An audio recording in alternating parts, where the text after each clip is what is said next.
Thank you so much for joining us tonight. My name is Barry Erickson, and I'm Community Engagement Coordinator here at Wheaton Public Library.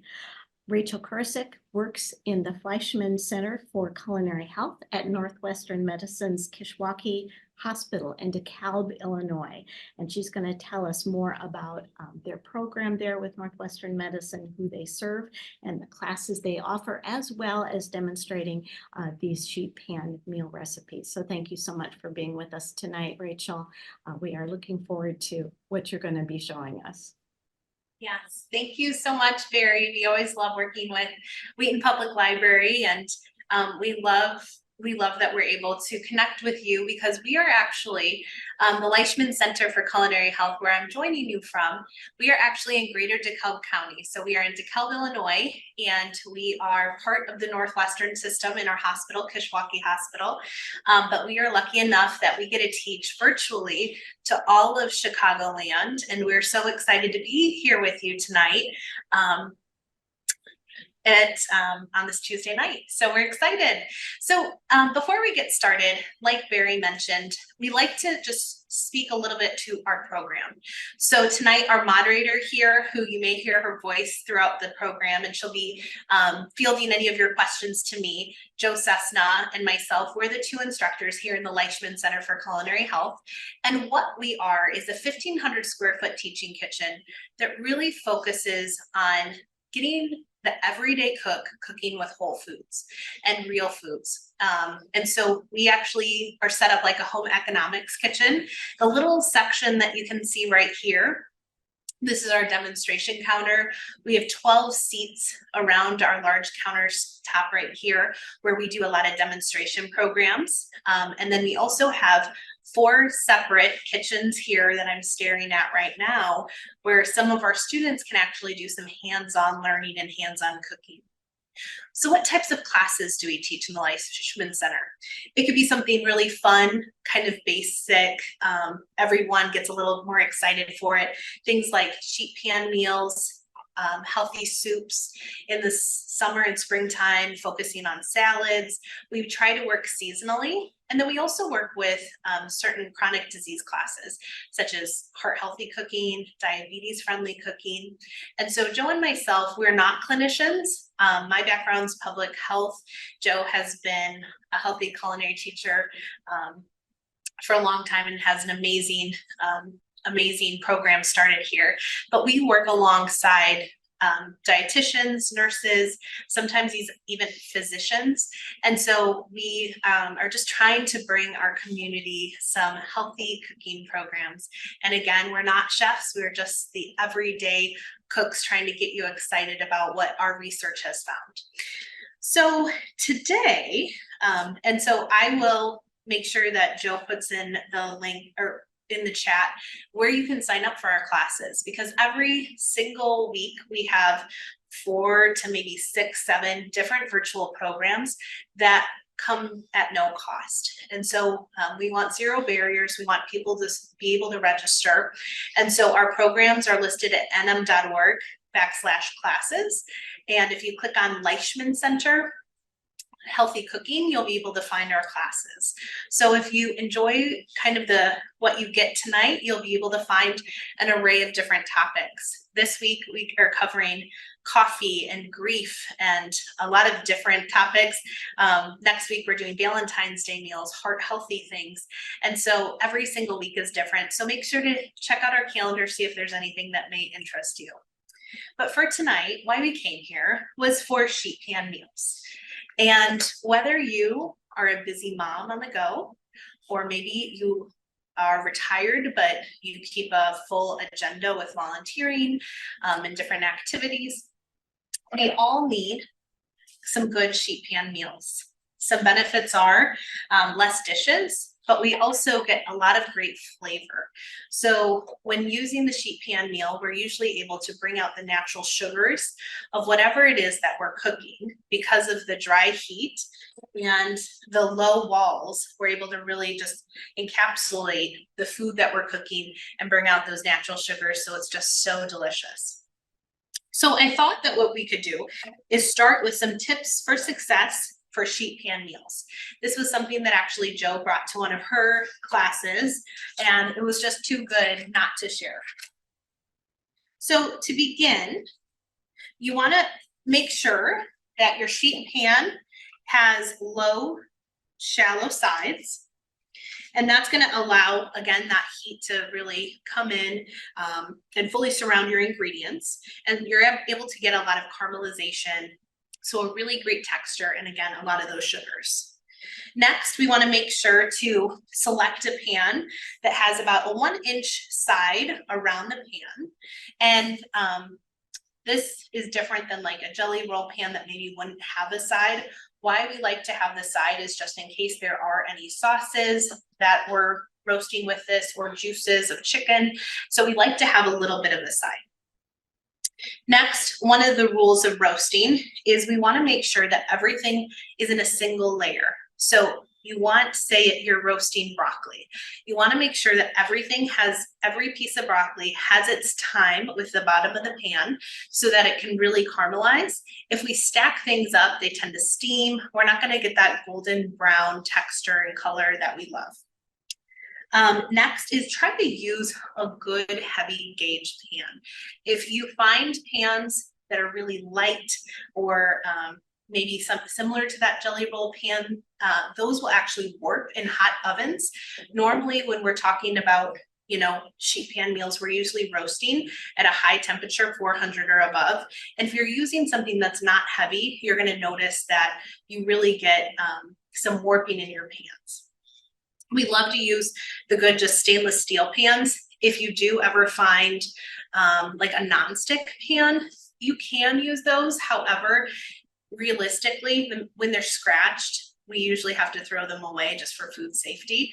And so we really enjoy just using our kind of nice durable pans. Whenever you can, use parchment paper on the bottom of the pan.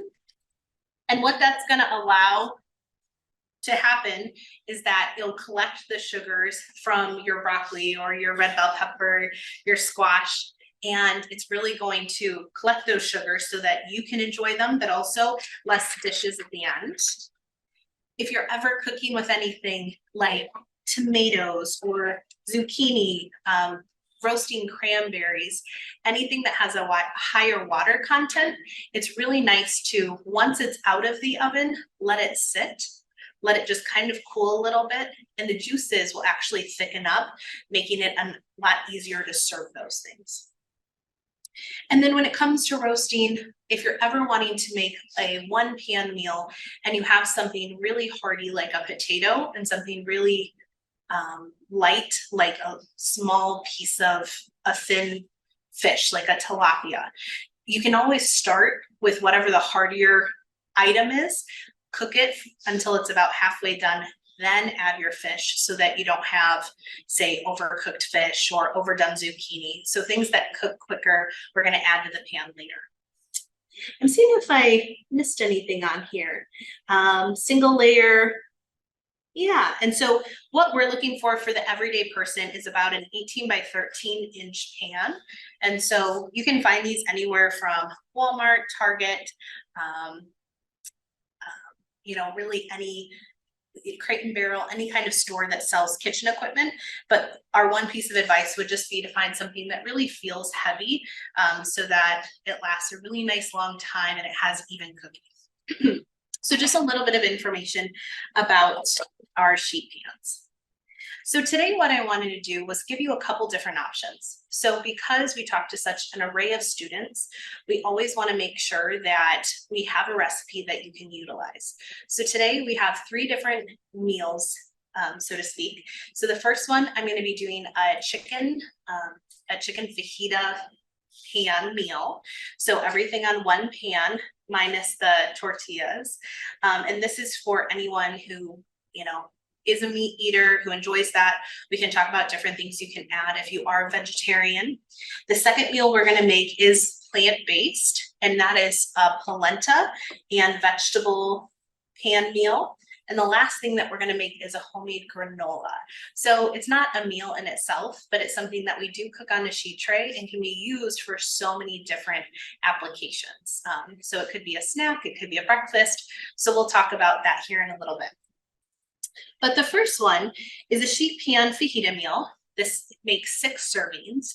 This is a great meal that stores really well in the refrigerator. So if you are someone who maybe it's just you at home and you do make this and you feel like, okay, 3 peppers, that's a lot.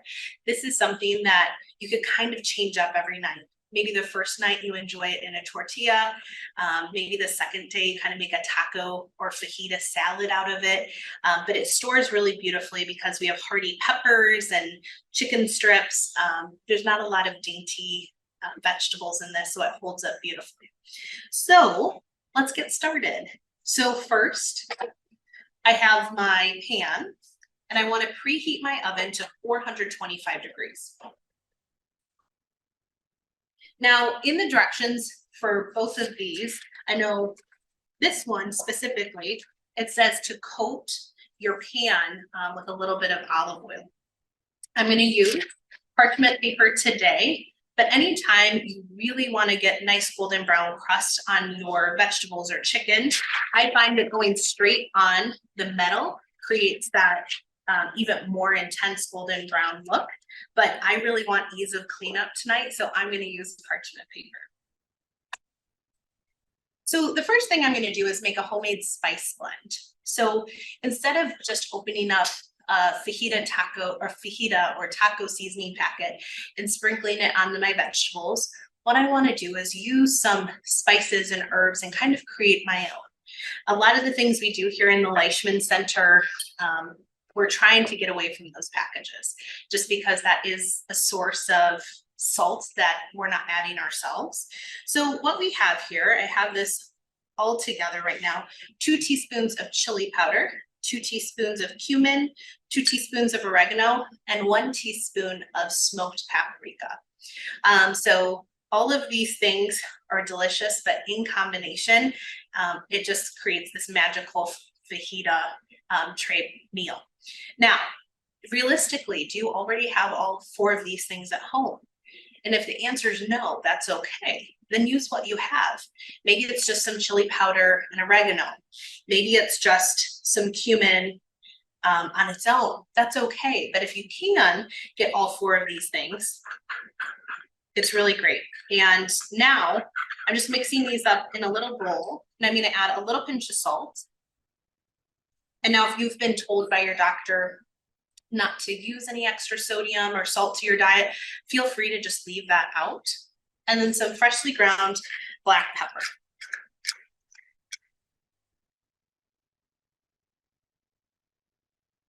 And this feels like a lot of seasoning for our chicken and peppers. So the first time I tested this recipe, I was very hesitant to put this much on, but the truth is the flavors just really come out. It's delicious, and you won't regret using the full recipe for all of the spices. Next, what we have is 3 different bell peppers. So when it comes to bell peppers, I don't know about you, but sometimes I go to the store and I'm like, really, it's that much for, the red bell pepper. So use whatever you have. It could be 3 green peppers. You can mix the colors. If you really love the potential of having something a little smoky, spicy, I love poblano peppers in this recipe. I've done that many times. And so we want to cut these into thin strips. So how I cut down my pepper, the first thing I want to do is I like to take off the bottom, just because anything that has the potential of rolling while I'm cutting it, that increases the likelihood that I could potentially cut myself. So I take off the bottom of the pepper so that we have a nice flat base so that it doesn't move around. And now I simply like to cut around the stem of the bell pepper. And then what I'm left with are the seeds in that pith. And so I just will put this in my garbage bowl. And then when cutting a pepper, you always want to cut from the inside out This outside is quite waxy, so I'll find that sometimes my knife slips on it. So I like to cut from the inside out.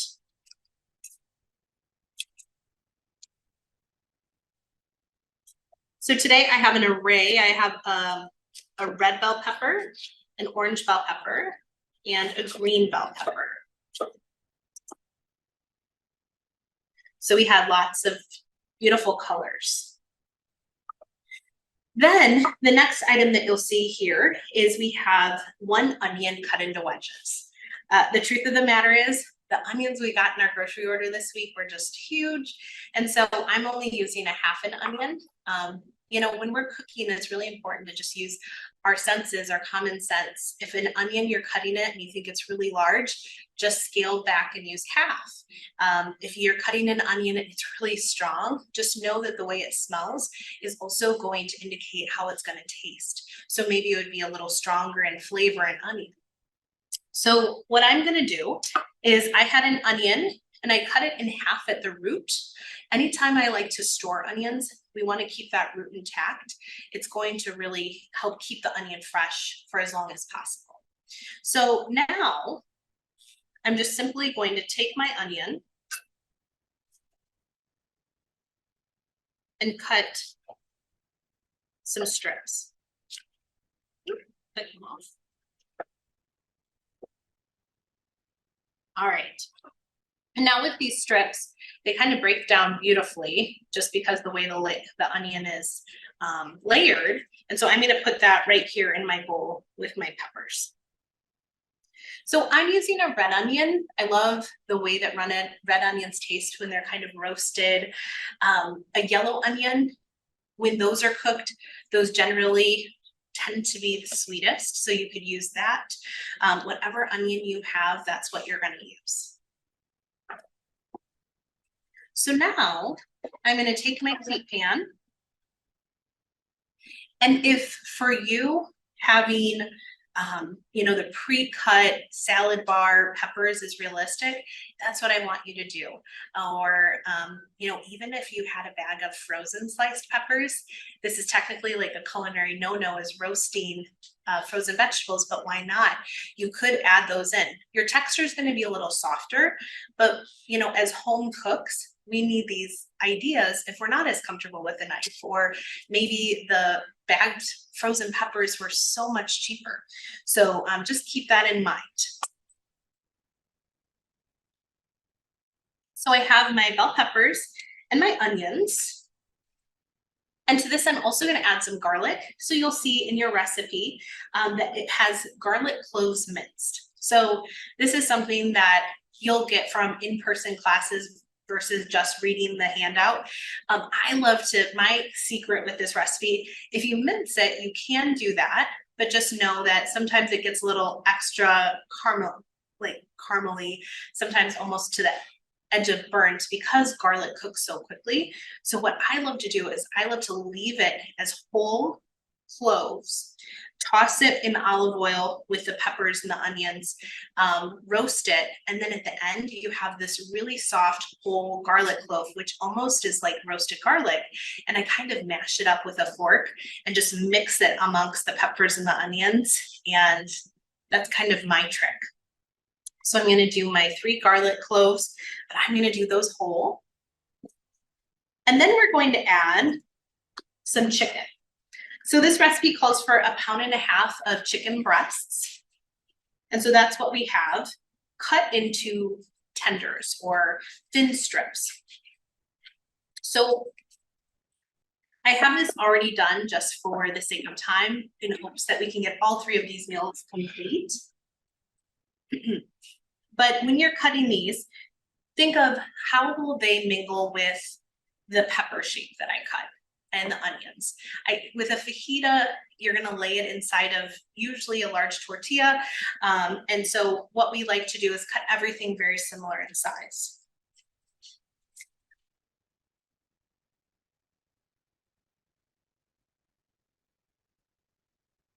Okay.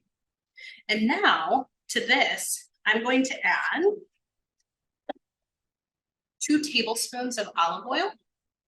So when we're roasting, because so many times in here we're talking heart health, we do usually use olive oil. If you are roasting at a really high heat, but you still want those good monounsaturated fats, and avocado oil has a nice higher smoke point, so you could do that as well.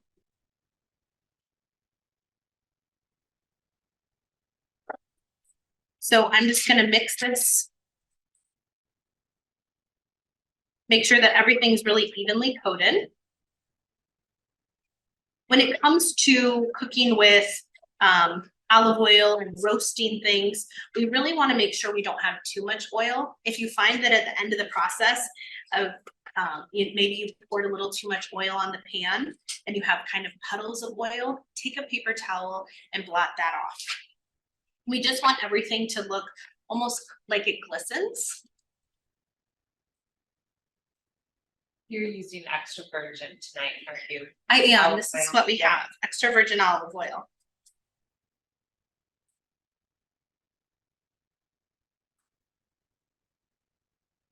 All right. And then I'm going to sprinkle over it this spice mixture.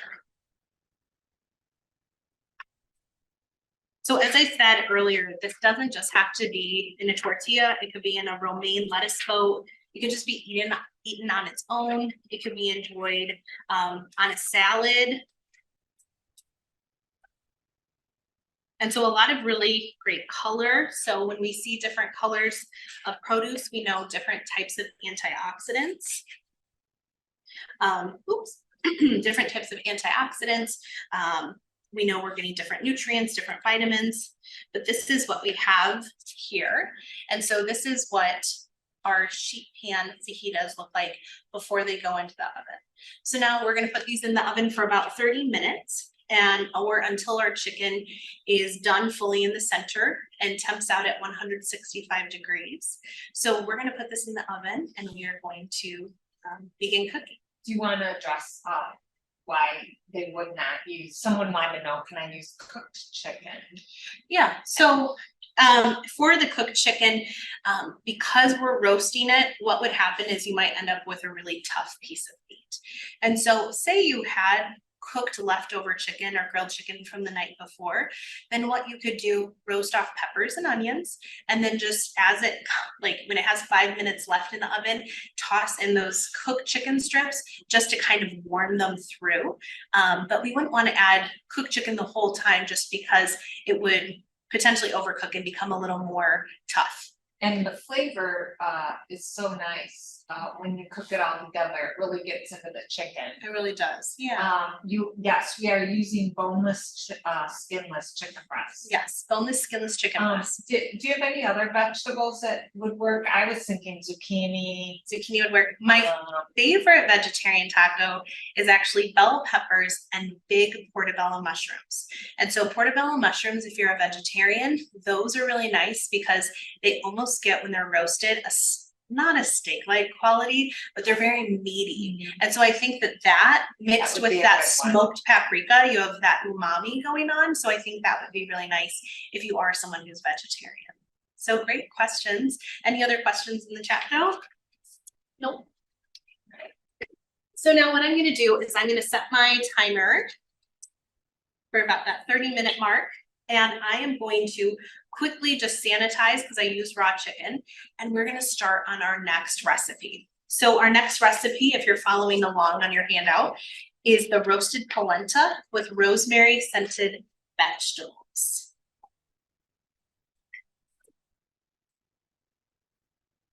And so there is a couple little steps left on this sheet tray meal, but we're going to do that once it comes out of the oven.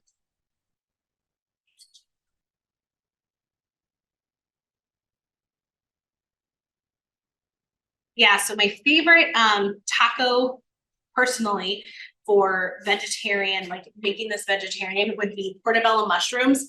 And then I like to do bell peppers and poblano peppers. But that is kind of up to you and what you like. Zucchini would go really great. Really, I like most all vegetables, even whole cherry tomatoes roasted. If you just let them sit on the tray for about 10 minutes after they come out of the oven, letting them cool. They kind of, the juices thicken up, and that's really delicious as well. All right. So next, I'm going to bring over my tray with everything for my roasted vegetable meal. So this was one of the first things when I started working with Joe 9 years ago, that we made in a class, one of our very first classes. And this was something that has stuck with me for the last 9 years. It's a meal that my children love, my husband loves. So this is something that we love to make. All right. So now this serves 4 meals, plant-based. Someone wondered that your recipe says 25, is 30 batter. 25 for, I guess for the baking. Did you say 30? I'm sorry, I did say 30. Okay. And you know why I said 30 was because the roasted polenta recipe is 30. That's what we start with. So 25. For chicken, kind of what I like to start with is a high heat oven. And yes, I always start 20 to 25 minutes and then make sure that the juices run clear. And yes, 25 is usually pretty perfect. So I apologize for that. The polenta recipe starts with 30 minutes and it's the same temperature. So for this meal, again, we're going to start with a high heat oven, so 425. And again, I'm going to have my parchment lined baking pan. And now for this one, this is a recipe that does require a little bit more knife work. And so if this is something that you're uncomfortable with, maybe finding some pre-cut things or maybe simplifying it and just doing a couple of the vegetables and doing a larger amount. But this combination together is a wonderful meal if you have anyone in your life that is vegan or vegetarian and you struggle to find things to make for them, or if you're trying to do more of those meatless Monday meals, this is a great one for you to try. So the first thing that we're going to do is I'm going to kind of get all of my produce chopped. So the first thing I have is 1 red bell pepper. We just went over how to cook the red bell pepper or cut that. So I have that done. Next, I have mushrooms. And so I already cleaned these mushrooms, but how you would clean these is simply taking a towel or a paper towel, lightly wetting the corner of it, and just simply kind of rubbing it until the dirt is off of it. And so with mushrooms, they are a sponge. And so if we soak them in water, put them under running water, a lot of the time what you'll find is you'll get kind of a slimy texture when you cook them. And so in order to get a really nice texture that maybe is a little more appealing, that's why we like to not soak them in water. So then for cutting these, what I'm doing is just removing anything that's kind of dry on the stem.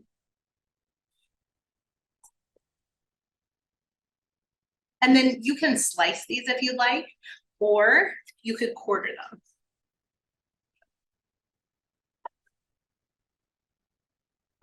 So these are baby bella mushrooms. You could use button mushrooms, whatever store you have. I know Aldi's usually just has the white button mushrooms. Those would work great, but I have those all cut up. So just 1 package of those. Next, you're going to see on your list, you're going to see leeks. And so this is very real life. It's not leek season, but leeks were not at our local grocery store that delivers for us. So then what would we do instead? We're going to take our favorite type of onion, cut it into strips, and we're going to use that instead. So a leek is part of the allium family, and it is a delicious, very sweet, almost mild onion. And so when you do buy a leek, just know that unfortunately, unlike the green onion, we can't use the white and the green part. And so with the leek, if you do try this with a leek, what you want to do is remove any of that top green part that's quite fibrous, and then remove the root at the bottom. And all that's really usable on that is the white portion. And so if you are someone who really likes to get the most bang for your buck, maybe it's just buying a red onion or a yellow onion and using this in the recipe instead. And our last piece of produce that we have is a butternut squash. So, you know, technically we're coming out slowly of that squash season, winter squash, because winter squash stores so nicely from the fall when it's harvested. But you're still gonna find that in the grocery store this time of year. But I don't know about you, but if you've ever tried to cut a butternut squash, it almost feels like you need a little hatchet to get through it. And so I learned something from Joe, which is to part cook your butternut squash. So the first thing you're gonna do, you don't have to poke it with a fork or a knife. Simply put your whole squash into a 350-degree oven for about 10 to 15 minutes. And so depending on the size of the squash, if you have a smaller squash, about 10 minutes. If you have a larger squash, about 15 minutes. And when you're gonna know that it's ready to be pulled out is it's gonna have almost a light glimmer to it. It should almost look like it just is lightly sweating. And so it's very hard to articulate what it looks like, but that would be our best way to tell you. And so then pull that out of the oven, bring it to your cutting board or the top of your stovetop, let it sit until it's cool enough to handle. And then what you're gonna have is a squash that you can very easily work with. So even trying to peel a raw butternut squash, it really takes a lot of effort. It really feels like you're fighting it sometimes. And I'm gonna show you now what it's like to work with the part cooked. So for the butternut squash, we simply just kind of scrape out any of the excess seeds or strings. So I have that removed. When it comes to the outside of the squash, you can see it peels really beautifully compared to how, if you've ever done a butternut squash that is raw.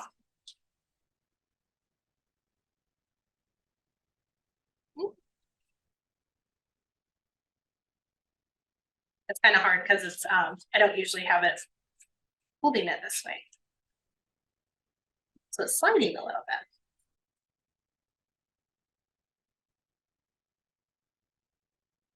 And then I'm going to remove the center seeds and strings. So this is a way that you can part cook all winter squash. So if you have a really hard time cutting spaghetti squash open, then this is a great way to do that. Just part cook it in the oven just for that 10 to 15 minutes at 350. Same with acorn squash, Hubbard squash, whatever you're using. Squash, pumpkins. Yeah, pumpkins. So now I'm going to take my knife and I'm simply going to kind of cut long strips. And now if it's really wide, I like to cut this down the center again.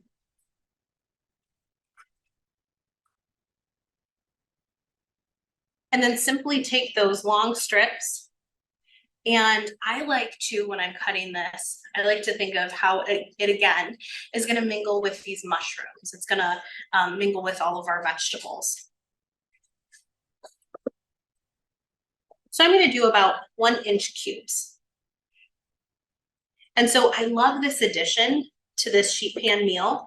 It's a little sweet because of this. So are there any questions in the chat right now, Joe? No. Sounds good. So when you're roasting, whether you're just wanting to roast some mushrooms to go alongside your steak, or you're wanting to roast some Brussels sprouts to go along with your Thanksgiving dinner, there's a couple rules of roasting that we always kind of go by.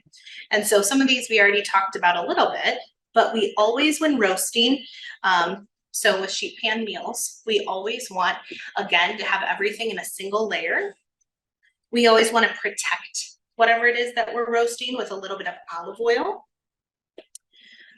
Then we like to add a little pinch of salt because that helps draw out the sugars. So yes, the roasting itself is going to help draw out some of those natural sugars, but that little pinch of salt will too. And then making sure it's a high heat oven. So ideally about 4 to 425 if we're roasting, just to help with the caramelization. All right, so you can see my butternut squash is cutting just very easily for me. If you didn't have a butternut squash, I think a sweet potato would be just as nice in this recipe. All right, so we have this. And now my strips of bell pepper, I'm just gonna cut to kind of similar sizes. I'm thinking, how is this all gonna fit onto a fork together? All right. So now that I have all my veggies cut, let's get these on our tray. So I'm going to start with some mushrooms. I'm going to take all my butternut squash, my red pepper. And then I'm going to take some of that red onion. Okay. And so that's the vegetable portion of this. So right here, you have an amazing array of vegetables that once it's roasted, the flavors together, you have the meaty, earthy mushrooms, you have the sweet, creamy butternut squash, you have the sweet bell peppers. It's really just delightful all together, but we're gonna take it up a notch and we're gonna put in some polenta. So this is for anyone that is plant-based, vegetarian. This is something we can add to add a grain to this dish. If you are a meat eater, you could remove the polenta and you could kind of nestle in a few turkey or chicken sausages if you would like, just to kind of cook amongst this. But today we're going to use cubed polenta. So if this is something that's new to you, polenta is an Italian dish that is made out of corn, and so it's kind of reminiscent of almost a grit. Usually it's just used by boiling cornmeal, and so normally in polenta, when it's tubed, you're not going to find like cheese or a lot of additives. This one is simply just the yellow cornmeal, some water, and some salt. So not a lot to it. But when cornmeal, when we don't see it in a restaurant in that creamy, kind of luscious texture, if you actually let cornmeal set, it will turn into kind of a hardened log. And you can slice it, and in Italy, they grill it, they roast it, and it can get a little crunchy on the outside, creamy on the inside. So what I'm gonna do, take my garbage bowl, make sure there's no water in this, and just slide it out of its package. Now, if you're curious on what these meals are looking like from a calorie standpoint, a carbohydrate standpoint, a fat standpoint, I actually just had our dietitian, Peggy. She sent me just late this afternoon the nutritional analysis for all of these programs. And so if you have any questions on that, Barry's going to be sending those to you later today. She just let them know that. Oh, perfect. Perfect. So are there any questions right now? All right. So I'm just slicing my polenta. Did you say something? There's a substitute for this? Yeah, so for the substitute, yes. So for the substitute, if you're not wanting to use this, or you can't find this in the store and you are a meat eater, just nestling in those turkey or chicken sausages, that would be great. So now with this polenta, you can kind of lay it down like this. I like to make half moons. And now with these meals, remember, if you feel like you have a really full sheet tray, I always like to buy a couple sheet trays and have those, because if you find that things are starting to stack on each other, you're going to get less of that caramelization and more steaming. It's still going to work, but it may just not be The texture is not as good. Texture's not quite as good. What do you think about tofu? So if I was gonna Tofu's use, very firm. yeah, Tofu. that's what I was gonna say, the extra firm tofu, I think you could try it. I've never roasted it with this, but Yeah. I don't see why not, just getting the firm one, absolutely. And maybe just giving it a good, seasoning. Okay, so with this, like I said, I have my 425-degree oven preheated, and now I'm gonna do a nice drizzle of olive oil. The recipe says 3 tablespoons. And in our classes, we always try to go with as little as we can get away with, because even though olive oil is that good heart healthy fat, we have to remember that it is still a fat. So I'm going to start with about 2. We're going to give this a good toss. And let me tell you, this isn't cooked yet, and you can already, I can almost just smell it still. My mouth is watering from the colors. And I just know how lovely this is. This has been a favorite of one of our in-person I was telling that classes. one of the first classes that I worked with you, I think we Oh. made this with students, Okay, and this is something that, I loved it. yeah, I now make for my children. And so now what I have is this nice array of the polenta, which is your grain, along with all these beautiful vegetables, some starchy, some not. And then we want to just scent it with rosemary. So if you are a fan of fresh rosemary and you want to use that, we need about 3 stems. And some of these are quite large. And so rosemary is a very powerful herb. If you really love it, feel free to chop it up and you want to disperse it throughout your meal. But what we do is we kind of just bruise it. So run your fingers up and down, release some of those oils, and then we just kind of lay it, get some of that olive oil on your rosemary, and just lay it amongst your vegetables. So if you're having a dinner party and you have some people who are really excited about trying new foods, or maybe love to eat vegetarian, this, when it comes out of the oven with the big sprigs of rosemary and all of the produce, is very kind of dramatic but beautiful. So we're using the fresh rosemary, but if you chose to use dried rosemary, you could use 3/4 teaspoon and just make sure that it's crushed really well. And then to this, I'm going to add a pinch of salt. I'm salting up high. And then some black pepper.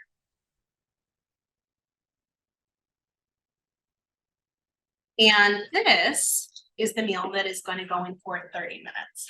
And so we're not going to get to see the final product on this, but you'll get to see it once it starts to kind of roast. So here's our up close. And I told them you would use the middle rack in the oven Yes. for best results. Yes, absolutely, absolutely. So any questions on this?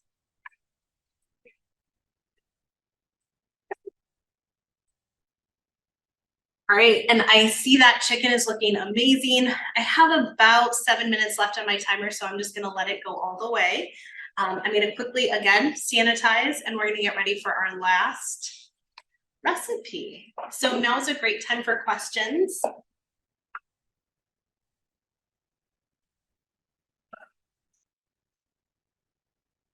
What kind of salt are you using? So we like to use something called real salt. So we're not dietitians, however, we've been doing this for quite a while and work closely with our dietitians. And what they always say is salt, sodium for sodium, like looking at sodium per teaspoon for, is all going to be the same when it comes to milligrams of sodium. But we like to use something called real salt. You can actually see the little minerals in it. So it's essentially just that dehydrated seawater. So that's what we're using. We usually just try to get some sort of sea salt if we can't do that. All right.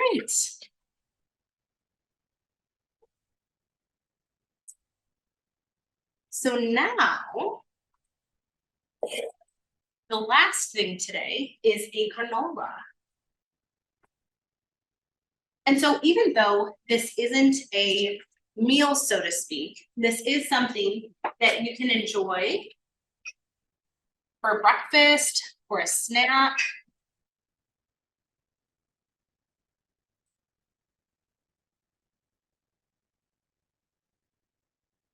So how we like to use granola in here is we like to put it on our yogurt parfaits. We love to enjoy it just on its own. Pour a little of your favorite dairy or non-dairy milk on it. Eat it as a cereal. We've actually put it on frozen yogurt as like a treat. So instead of having, you know, whatever your favorite hot fudge is, we did a little granola to get some of those good old-fashioned oats. All right, so it should come as no surprise. We have our sheet tray, and that's what we're going to start out with. And now with this recipe, it's orange scented, so it has this really beautiful orange aroma to it, a little bit of the flavor of orange. But what I really like about this is that you can adapt it using your favorite kinds of nuts and seeds to give you a little protein when you're having your granola in the morning. I love that it's using olive oil, not butter or any kind of saturated fat. And then I love that we just have the pure maple syrup, not as much added sugar. So like most things that are baked, we're simply going to take the dry ingredients, put those together. So I have my old-fashioned oats, 3 cups. Why we chose old-fashioned oats versus the quick oats is because just about any store that you go to, you're going to be able to find these. Quick oats, those have been processed just a little bit more. Anytime we can do anything that's a little less processed, that's what we choose. We really want to let our bodies do the processing. So we have our old-fashioned oats. Then I have 1/4 cup of whole wheat flour. If you don't have whole wheat flour, regular all-purpose flour would work great. Whole wheat pastry flour would work great. Then we have some cinnamon, so a teaspoon of cinnamon. And then to our dry ingredients, we're also going to add a cup of your favorite nuts or seeds. So I have some sunflower seeds in here that I think dance lovely around with the oats. Granola is something that we purchase from the store, and you know, it's something that we like to have on hand. However, sometimes the sugar, you really have to watch that. So when you're looking for granolas at the store, always really compare labels, see which one's lower in sugar, look at the sodium, but we love to make it on our own whenever we can. Did you say anything? Someone wondered about quick oats. I did. Oh, did you mention that? I did. Okay, So sorry. no, you're Just fine. looking at that question. You're fine. So old-fashioned oats, we just like because they're a little less processed. Could you use quick if that's all you had? You could use quick, but old-fashioned we tend to like the most. Now to this, we're gonna add a liquid bowl. And so here we have a 1/2 cup of maple syrup. So I, pre-COVID, taught a lot of kids cooking classes. And I always had to specify, this isn't the bottle, the plastic bottle of maple syrup that actually just says syrup on it. This is real maple syrup. How you can tell is it actually says the word maple. Now, when you go to the grocery store, when you look at the syrup bottles, that's kind of that dark colored sugary water, that is actually just going to say syrup. So, or maple flavored. What we want is true maple syrup. And even though when we're looking at it from like a carbohydrate and sugar standpoint, it is essentially the same as sugar when you look at those things, but what we get out of it, there are some trace minerals, there are some trace nutrients that come from this. Then I'm going to add my olive oil.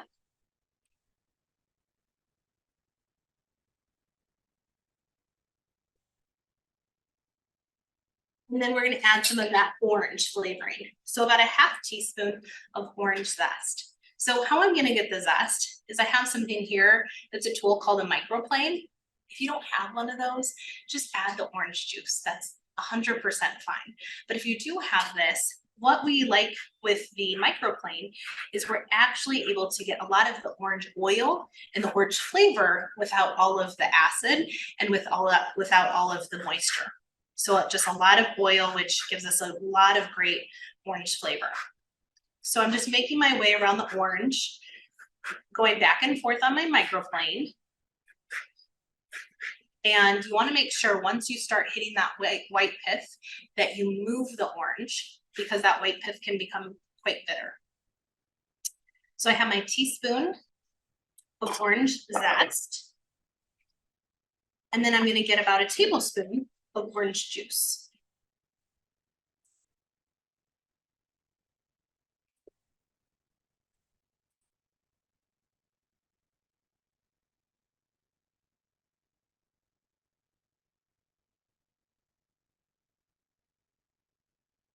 I'm just taking my wooden reamer in a small amount,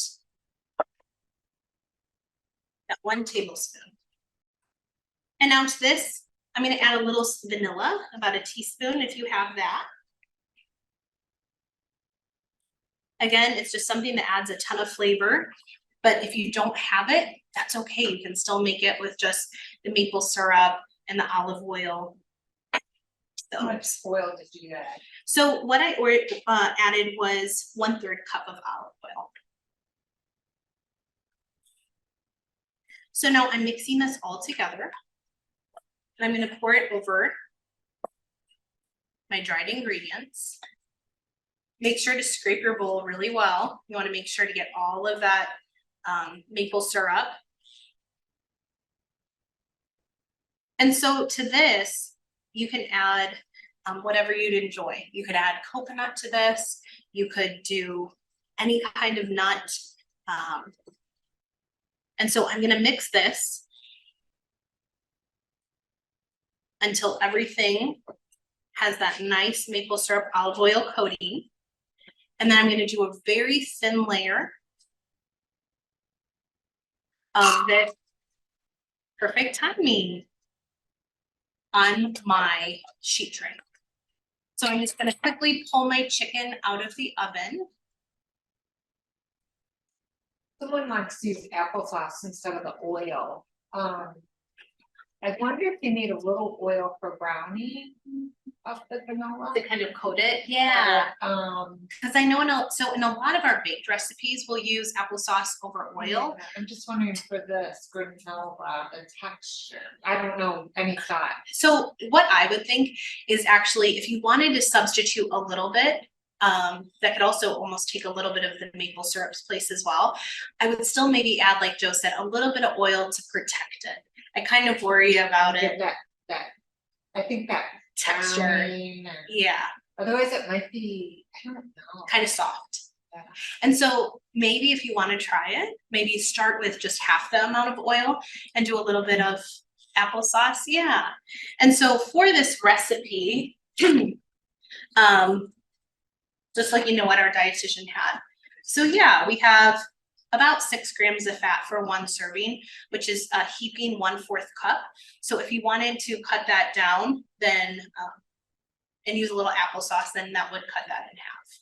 So yeah, it's an interesting idea, but not something I've ever tested before. So now, just taking my granola, laying it out on my tray, and now we're going to bake this at a lower temperature. So the difference between when we're talking sheet pan meals, baking and roasting, what's the difference? Roasting is done at a higher temperature, and what we're really looking for is that caramelization. Anytime that we're baking something, that's at the lower temperature, so this 300 degrees.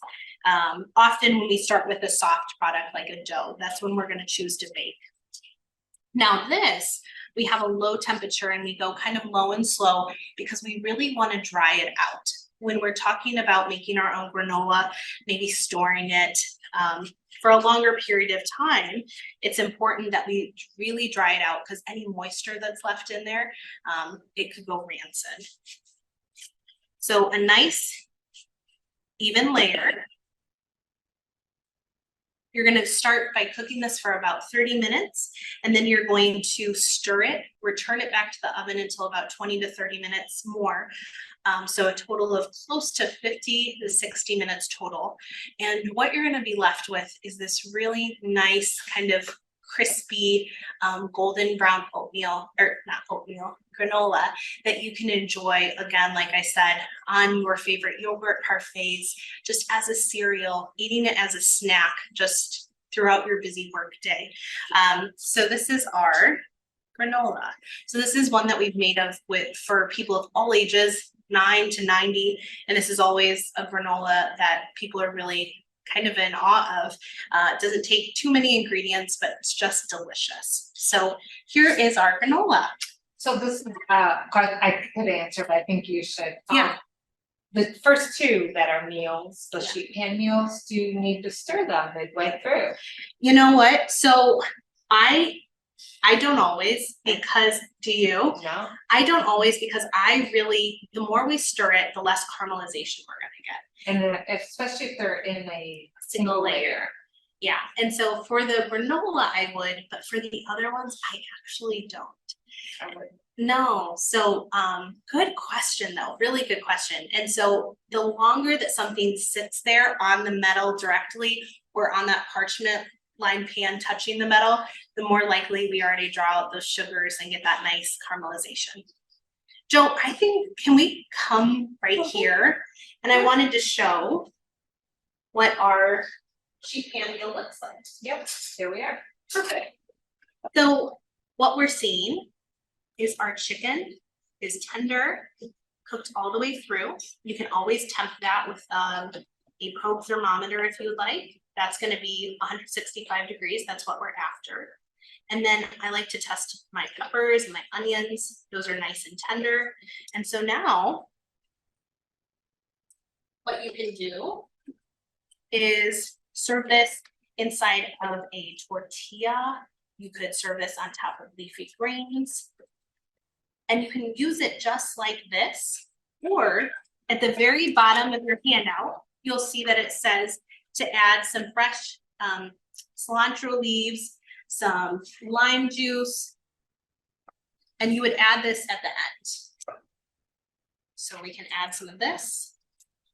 If you like that flavor, you could use parsley if you're not a huge fan.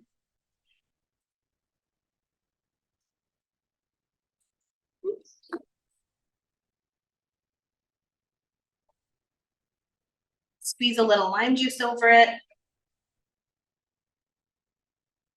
And delicious, you have a delicious meal. Now, in the recipes that Barry's about to send you, you're gonna see we actually have two different analysis for this. We have served with flour tortillas or served with corn tortillas. And so I wanted to talk about this just really quickly. The one thing you're gonna notice that's a huge difference in both of these is the sodium content. So for a serving of these tacos with flour tortillas, 721 milligrams of sodium, corn tortillas, 105 milligrams. So when we're looking for a good tortilla to use, we love corn tortillas. We love because they usually have just a few ingredients, maybe some salt, lime, and then that corn. And so that's all we're really looking for in a good tortilla. Or you can enjoy it just on its own over a bed of greens, or however you would typically eat your fajita. So how beautiful is this? Any questions on our final product? They said, wow, I bet that sounds great. Oh, it does, it does. So now I do want to move this to the side and show you our last meal. And remember, this still would require another 15 minutes or so. The polenta. The polenta. Yeah.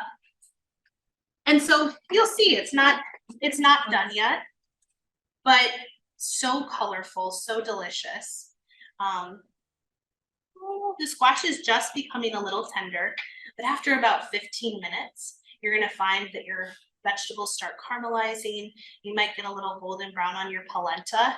And how we love to serve this is over a bed of greens, and we really enjoy it with marinara sauce. So a little drizzle of marinara over this, and this Yeah. is something that I'd rather eat than going out to eat. I mean, truly, it's one of, honestly, probably our favorite meals in here.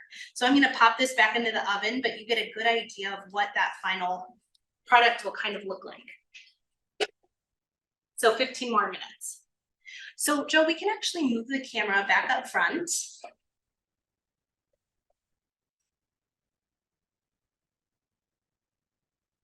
Are there any final questions for us? So let us know if you have any other questions. Thank you so much for joining us today. This has been a real treat. We love any time we can work with Wheaton Public Library, and Barry so great to work with. So thank you all. I hope you learned something about sheet pan meals. And so hopefully you found one recipe that sparks your interest and you can try something new. And if you have not already, feel free to check out those classes that we're offering. Right now, Joe and I have our calendar online just through the end of this month, but we have just submitted our March through May classes. So you're going to find an assortment of different springtime classes, along with a lot of seafood classes coming up this spring that we'll be teaching. And so we hope to see you again soon. And thank you all so much. Any final comments, Joe? I loved it, Rachel. Good. Thank you, guys. Rachel's going to be doing an onion class in our next calendar, so be looking for that if you're looking how to cut up leeks and Yeah, more about thank you. onions. Yeah, and sorry that we didn't, sometimes we're at the mercy of what the grocery stores around here have, and they That's didn't all have right. the leek, but Our job is to show you what you have. yeah, and sometimes that's just real life, is how do we adapt? But yeah, that class, we're gonna talk all about onions, so how to cook and how to choose what onion is right for which dish, so. All Thanks, right, you guys. thank Sounds you. great. Thank you so very much, and especially to you, Rachel and Joe. Thank you to everyone who joined us tonight. Just as a reminder, we had the privilege of being able to record this class tonight, so we'll be sending out the link to that when it becomes available. If you are watching the recording and you didn't get a copy of those recipes, you can just email me at ce@wheatonlibrary.org. That's CE for community engagement at wheatonlibrary.org, and I'd be happy to send those recipes out to you. And again, the updated version that I'm sending out tonight includes all that nutritional analysis as well as the granola recipe. So you'll want to be sure to click on those. But again, thanks so much, everyone. It's always a delight to work with you, and we will hope to see everyone again soon. Good night. Good night. Good night.